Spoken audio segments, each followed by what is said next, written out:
Hey, it's Kevin Twitch here, and welcome to another plugin knowledge session. In this session, we're going to check out our plugin called the Neve 1084 from UAD.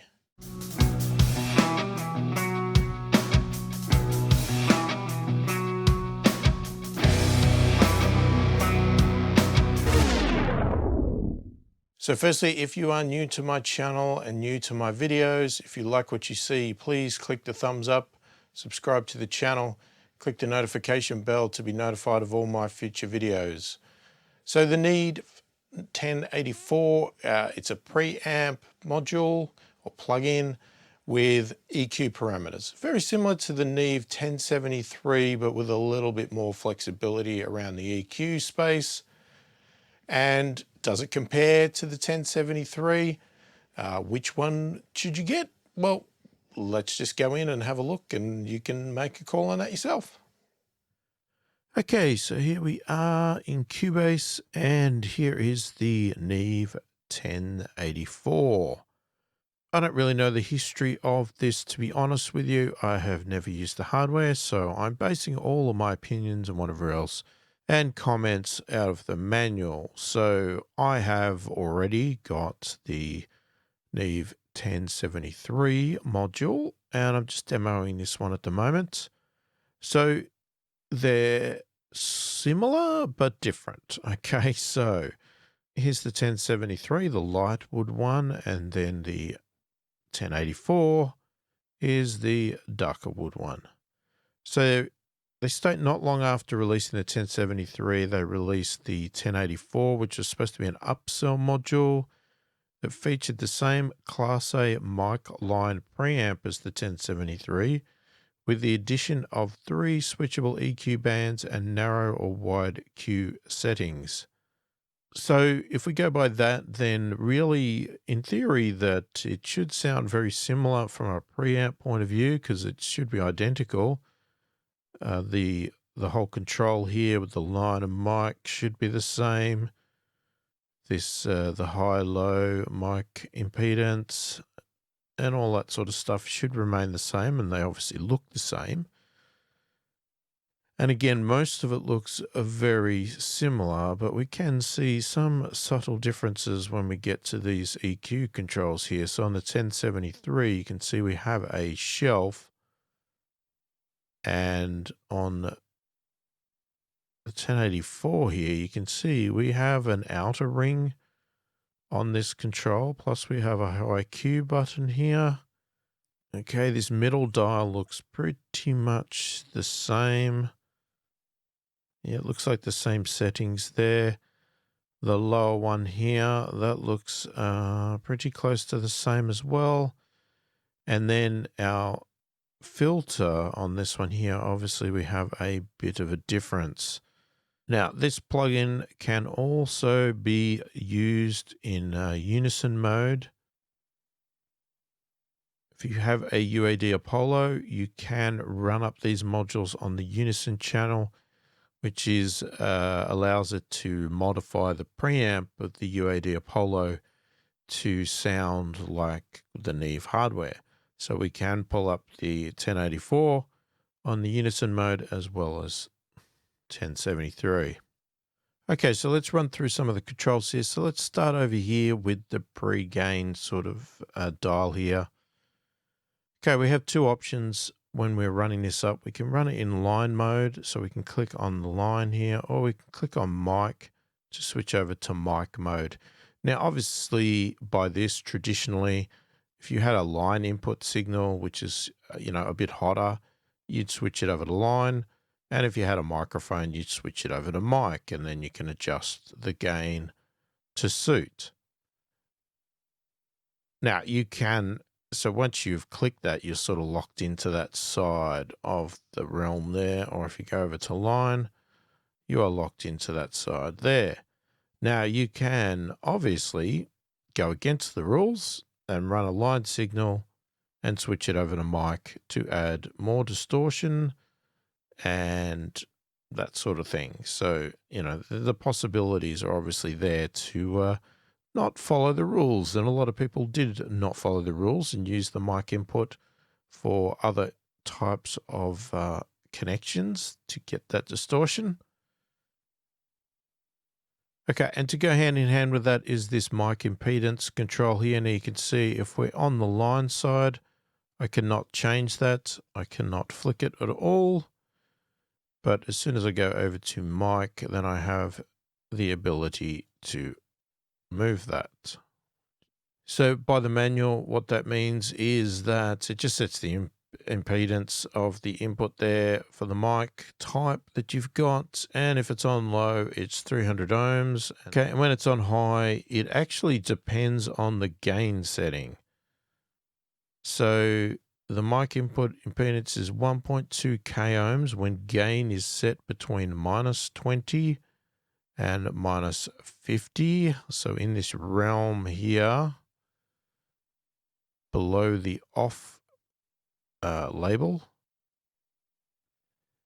And it is then 600 ohms when it's between -55 and -80. Okay, the pad control here is pretty common on the preamp. It's just a pad. So normal state is 0. It is the full volume of your input source.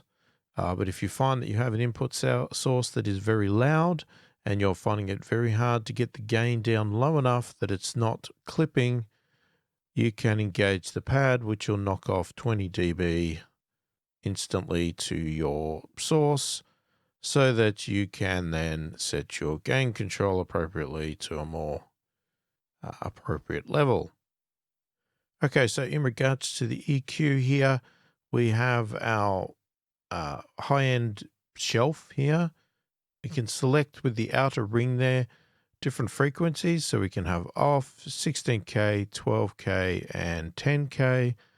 And then our inner ring here is our gain control. So we can go positive, so increase, or negative to decrease.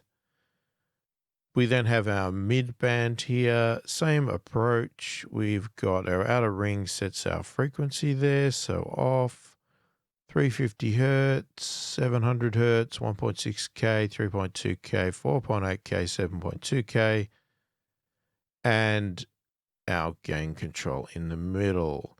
We also have this high Q button that works on this dial alone. So it just sets it to a narrower Q, so it can be more precise in your EQ change there. Then we have a low shelf, and again, outer ring sets the frequency. You've got off, you've got 35 hertz, 60 hertz, 110, and 220. And again, your gain control plus or minus. Then we've got our filter cut control here. Okay, this one is a little bit different in that it is 2 independent controls. So the blue control here is actually our high cut or low pass filter, whichever you prefer. And you can see there you've got off, you've got 18K, 14K, 10K, 8K, 6K. And then the outer ring is actually our low cut or high pass filter. We've got off, we've got 45 hertz, we've got 70 hertz, 160 hertz, or 360 hertz. We can turn the EQ on and off with this button, so no matter what the settings we put on here, if we do not engage the button, we do not engage the EQ. You can turn it on and off. So we've got a phase button here as well, so if we want to change the phase of our track, we can just use this button here to do that as well. We then have our level control here, and this one just sets the level of the output stage to the output amplifier. You can actually boost this and get some extra clipping and distortion if you so choose. That's modeled from the unit. And then below that, we have an output control. Now, this is just a clean output control. It is just their convenience of the plugin so that you can level match your plugin. It doesn't really have any characteristics or any distortion or anything like that. And then we just have a power switch to turn the module on and off, which is basically like just bypassing it. All right, so let's run through some audio examples, and I'm going to actually compare to the 1073 as well, just so you can get an idea of the differences between them. So we'll start with turning off the 1073 and we'll just run through the 1084. We're going to try it on a few different instruments, but first off, let's just try it on this sort of clean guitar.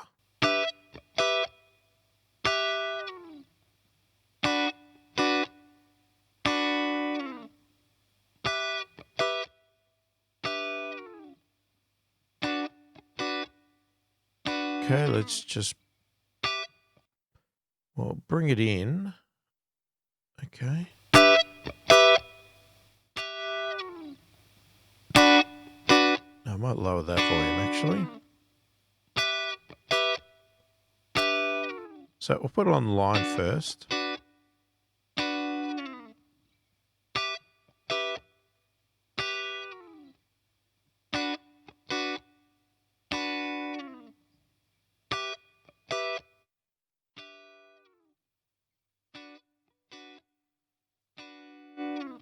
I'm finding it hard to, yeah, there we go. Got to find the right way to control these dials. I don't like circle dials on plugins, to be honest. They don't work well with mouses, not in my brain.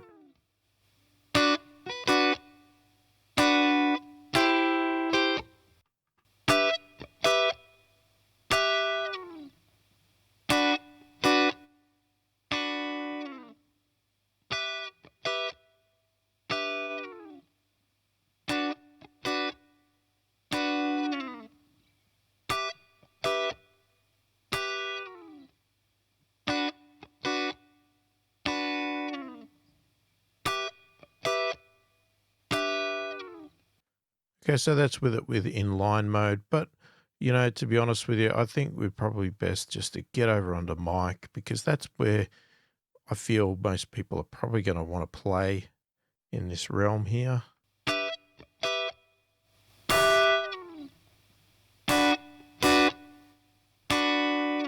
Okay, so that got distortion pretty quickly. So you could pad that.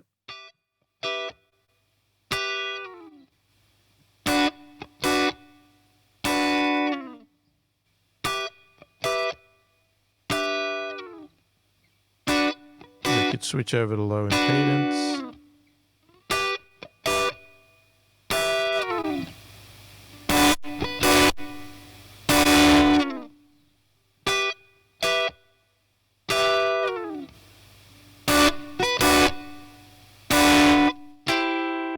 So you can hear you can get quite a bit of distortion if you really want to.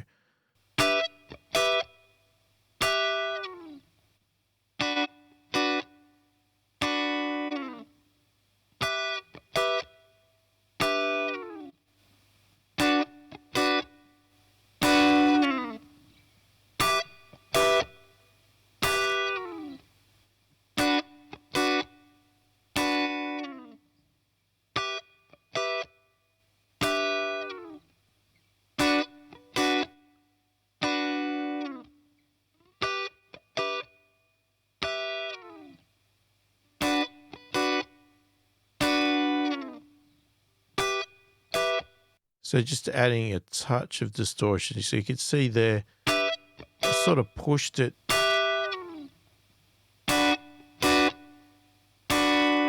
where it's got a bit of distortion. Now you could say that it's got too much. So back it off one click. That's before.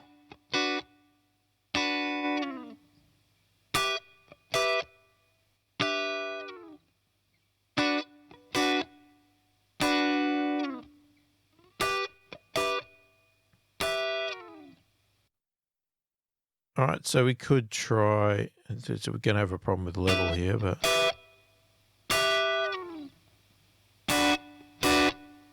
So you can hear that brings in distortion as well.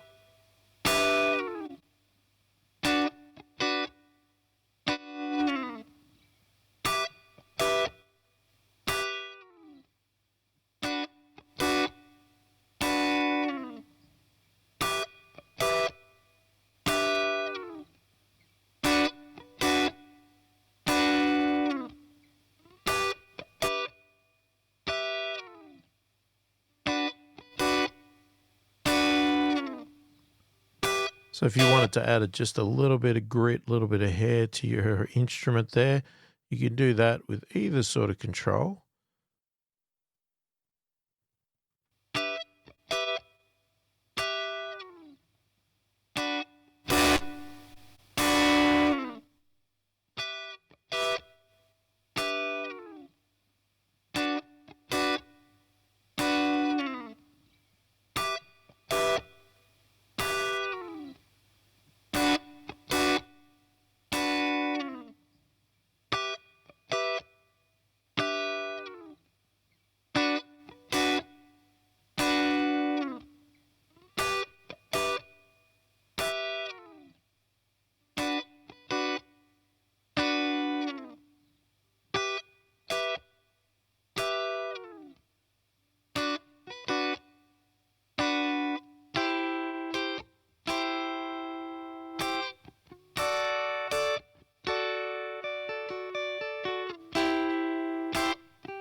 All right, so let's have a look at what the EQ does, and then we'll do some comparisons here. So let's just, I'll just play with the knobs, have a listen.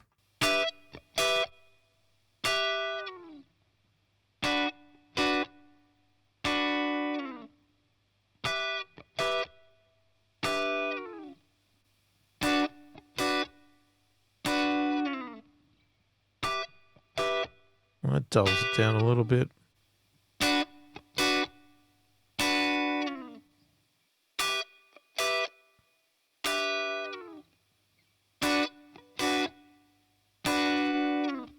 Oh, it's a filter, nothing over the top there. The low end.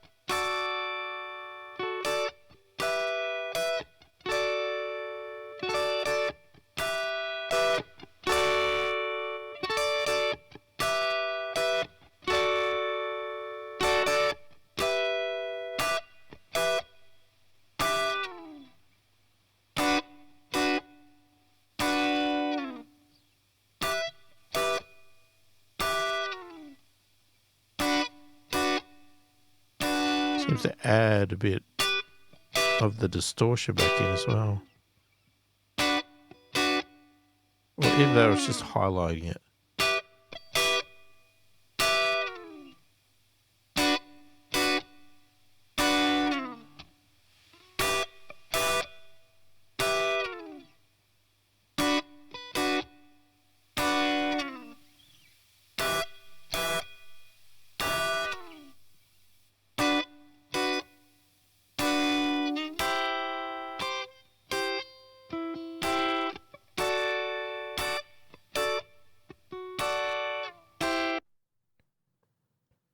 Let's do a bit of a comparison between the 1073 and 1084 on this instrument, and then we'll switch over to another instrument and have a bit of a play on that as well.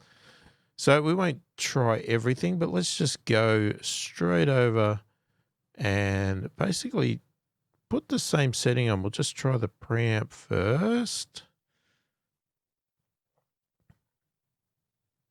And we'll just flick between them. So that's off. 1084.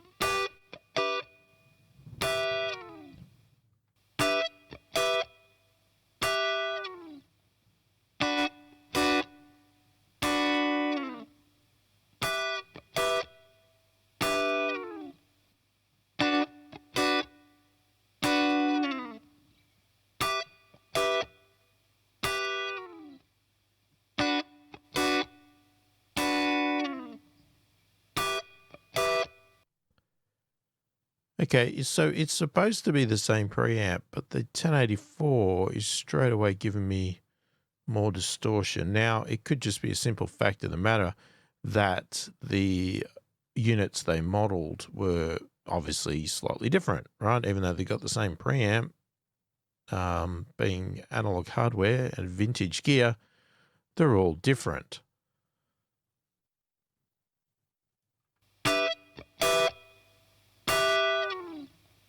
They still break up around the same point though.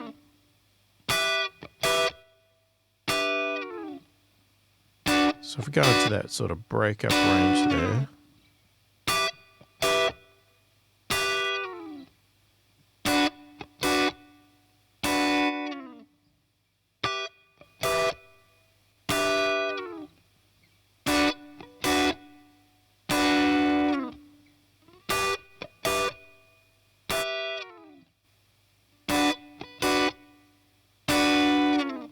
very similar in sound, I think. Let's just back that off. You know, probably the other spot you might do this is on the top end. You know, the high-end shelf is a feature that a lot of people generally go for in things like this, and that's the one we'll sort of compare now. Now, obviously, the 1084 is a switchable unit, but the 1073 is 12 kilohertz. So if we put this to 12 kilohertz, then we should be able to roughly get an idea of if they sound the same.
Okay, so that's a quick comparison. Let's actually move over to something else now, and we'll see what we get on that. Okay, so we've got a drum track now. Let's just drop that down. Sounds like this.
So all I've done now is we've got a little bit of gain there. I backed it off because I was getting a bit too much distortion there. And I've added a little bit of 12K. I've cut a bit around 350 Hertz to get rid of some muddy sort of sound. I've done a little bit of a boost at 35 Hertz with a shelf.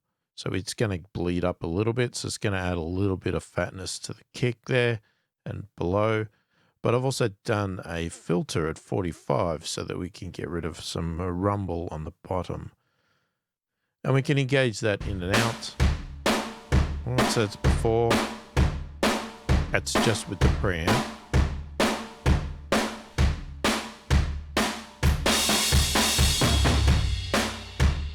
Now we can turn the whole thing off. Yeah, see if I push it one more.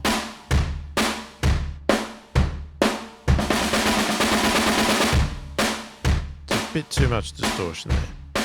Now we could go over to line.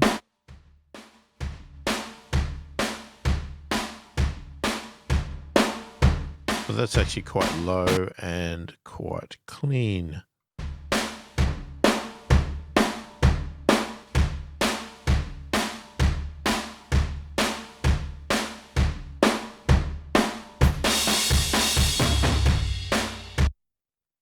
Now again, we could pull up the 1073 and try and dial in similar settings.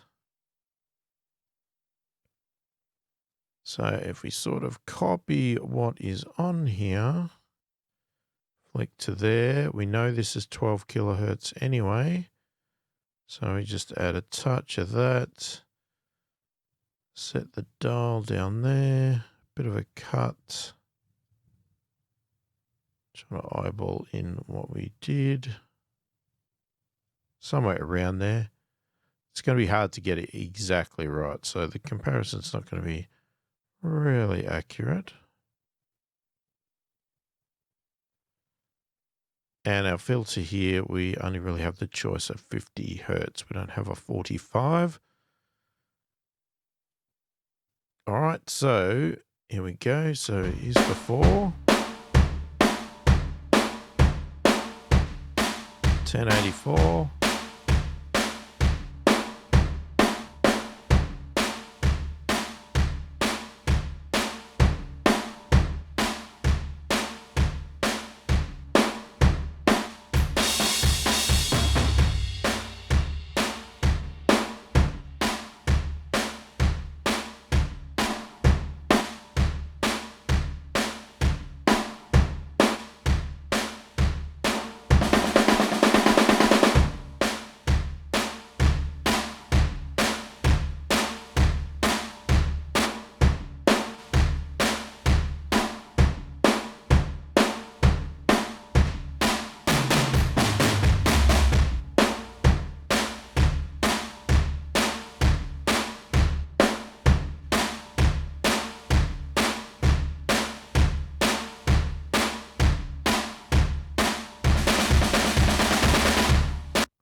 And again, a tiny little bit less distortion on the 1073 there with this dial. So it's allowing me to get into that a little bit. Now, you could control this a bit more by actually reducing our clip gain if you wanted to. So if you wanted to set it a little bit harder with the distortion,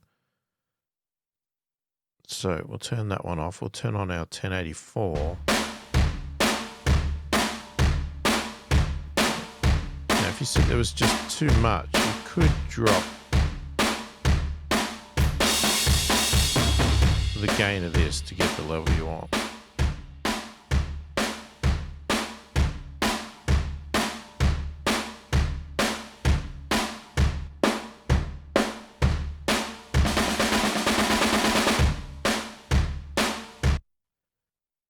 So that's going to give you a lot finer control by using clip gain, because as you can see here, this dial is pretty unforgiving, right? It's locked in values. You can't change anything. It is locked to what it is. So there can be some pretty big boosts between the two. So if you need that little bit of finer control, like if that one the lower one is a little bit too clean and the next one is a little bit too distorted, you sort of want to find that middle spot. Then obviously set this to the more distorted, then drop your clip gain down of your audio there that's feeding into this plugin. So you can do that as well. All right, let's now flick it over onto, say, one more. We'll just do it on a bass. Now, obviously, you can also use this in stereo mode. There's a stereo version. Looks exactly the same. It's just going to function on a stereo track.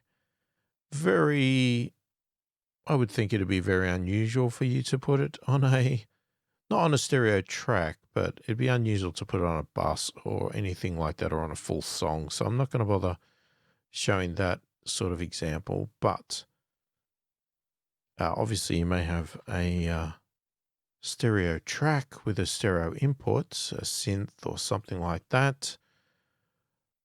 All right, so let's just wind that down already.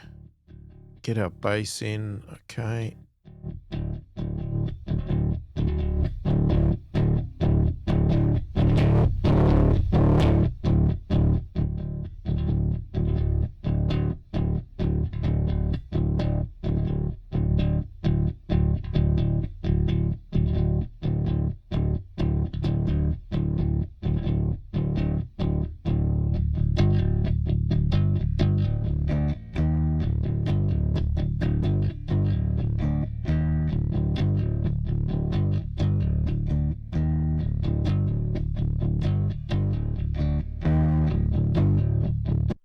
Now, I forgot to do the high Q before, but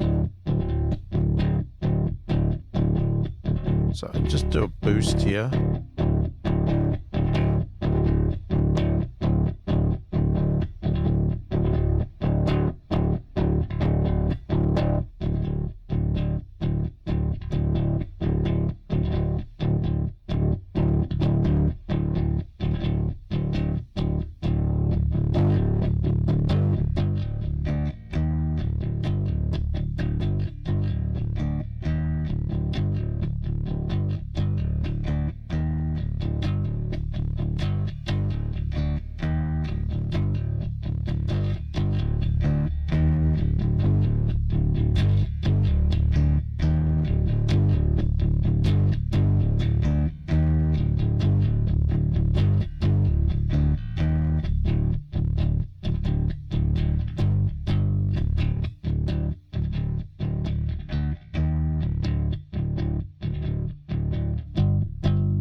Okay, so hopefully it's given you an idea of what it sounds like. It's a pretty simple run through, not in any major detail. You can see there most of the settings I haven't really done too much with, because the levels of these instruments are all pretty much the same. So it seems to be that the preamp setting here is pretty much where I'm going to put it all the time at the most, because anything beyond that, I don't get way too much distortion. But again, as I said, it all depends on what you're trying to get out of this. You may want more distortion for a particular sound, or something like that. And you can obviously add that with this unit here. Now, from my perspective, if you like to collect all different of these plugins, these vintage ones, then that is great.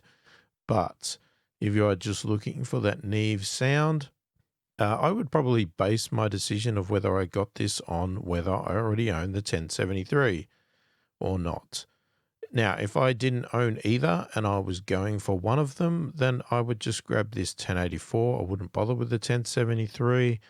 This has pretty much the same sound. It has the same characteristics, but it has a lot more control in the EQ range to give us greater flexibility, right? So this, to me, basically removes the need to have the 1073, but you may be somebody that hears very subtle differences between all these and you want all of the options. That's entirely your choice.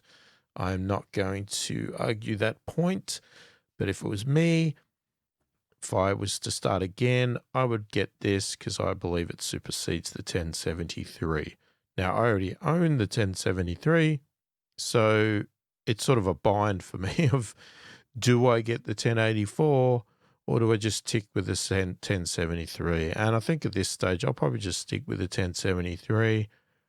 This one would have been good to have replaced it with, but that is not an option.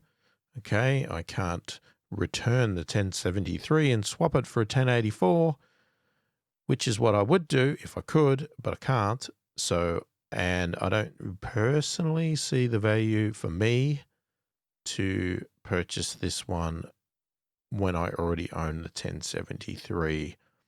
I don't generally use the EQ too much. Occasionally I may, but most of the time I'm just feeding it through for the preamp sound, and I will do my EQ later on in other plugins or whatever else after the fact. The EQ is good to have to get that very minor adjustments for the recordings, but keep in mind that because this is going to be recorded, especially if you use it in Unison mode, I would keep these EQ settings very subtle. You don't want to do anything too extreme, because once it's recorded, it's sort of locked in. If you're loading it as an insert plugin like I am here, that doesn't apply because you can just turn it on and off. So there you go. That is the Neve 1084 from UAD. Let me know what you think of it in the comments. If you have any questions about it, please, again, feel free to put it in the comments. I'd love to help if I can. And let me know, what would you do? Would you own the Neve 1073 already? Will you move to the 1084, or do you have neither? No interest? I'd love to hear your opinion on whether you're going to get one of these plugins or not. Again, if you like what you see here, please click the thumbs up, subscribe to the channel, click the notification bell to be notified of all my future videos. All of your support is really appreciated by myself, and it helps and encourages me to continue to make content like this. Hopefully the video has been helpful. Thank you for watching, and I will catch you in the next one.